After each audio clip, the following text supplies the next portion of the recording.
Auburn twice last year, but obviously this year they don't have Cam. How much of a difference is that in preparing for their offense? Well, I mean, Cam Newton's Cam Newton, but Auburn's putting up good numbers, and they're a really good offense. So, I mean, it's not the same team as last year, but it doesn't matter. It's the same offense. They're having the same effectiveness. The stats may not be that cute, but they're moving the football, first downs, touchdowns, and scoring points, and it is what it is. I mean, they know what they're doing. They execute it extremely well. You cannot duplicate it. Had a very average preparation today because our scout team just can't do some of the stuff they do. So it's very, very difficult offense to prepare for in a 3-day period when you're trying to duplicate the speed and some of the formations and the movements they do. But they're a good football team. How crucial is it to defend the edges when they have the speed guys like Lutzenkirchen and Dyer and Michaela? But it still is, and they do a great job. And that's the thing about this offense. It stretches you side to side, and it stretches you vertical on the throws. But the style of spread and fast pace that Gus runs, it's got some vertical punch in the running game, and that's what makes it tougher. A lot of spread teams are all the zone run, and it's all side to side. It's not quite got that vertical punch, but they do. And Dyer's a very strong running back too. I don't know if you've seen any of Clemson yet, just catch them here and there, but their new guys, a Malzahn disciples, are they pretty much running the same thing? Well, I guess they are. They say they do. We hadn't got time to worry about Clemson right now. I hadn't looked at Clemson, but I think they both talk to each other and study from each other, as do a lot of coaches. But I'm assuming it's about the same thing.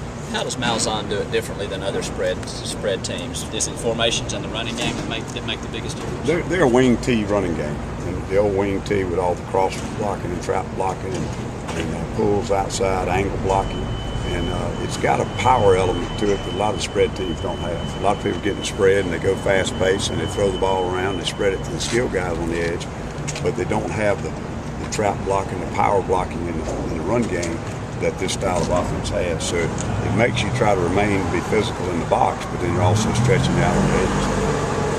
Ellis, how good is it to go into this game coming off a really dominant defensive performance? Is the confidence pretty high right now? I don't know.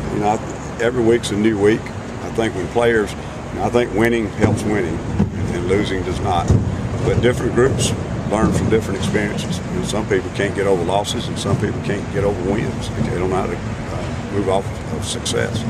So, we don't know a lot about this group. We're not even halfway through the season. I know their effort's good. I know we mentally make too many mistakes.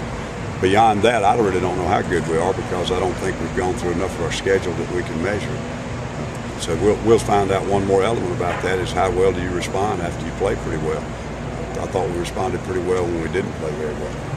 You guys have talked about simplifying the defense on a number of occasions, but that's tough against these guys. Is that accurate because they do so much, or is that not going to be effective on what you're doing? We have a game plan every week. We haven't really simplified. We've gotten some kids back in the lineup. There's a little more competition for jobs. There's a little more depth.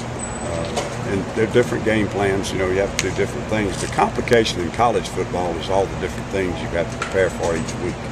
And this is obviously a big challenge too. And not only because you've got good athletes, but it's a very difficult scheme to prepare for. One of the things that makes it difficult to prepare for is you can't get it duplicated on the practice field very well. How was Bryson Williams, Ellis? Will he play this week? Yes, he'll play a lot. And knock on wood, he's been fine. Physically, he's fine. He seems to have mentally picked up pretty quickly. He's not ready to start. He's been too long and just hadn't picked up all the assignments and things. But he's really better than I thought he would be at this point. Your linebacker rotation about where you want it. You're going to stick with that same. Yeah, we don't have a linebacker who's had a breakout game that deserves to stay on the field 55 or 60 plays. And frankly, we had one that has played bad enough to put him on the bench. They've all been okay. I told him the other day it was B-, C+, and it's got to get a little bit better because I think down the stretch the production in there is going to have to get better and better. Anything else, guys? Thank you, Ellis. All right, thanks, Coach.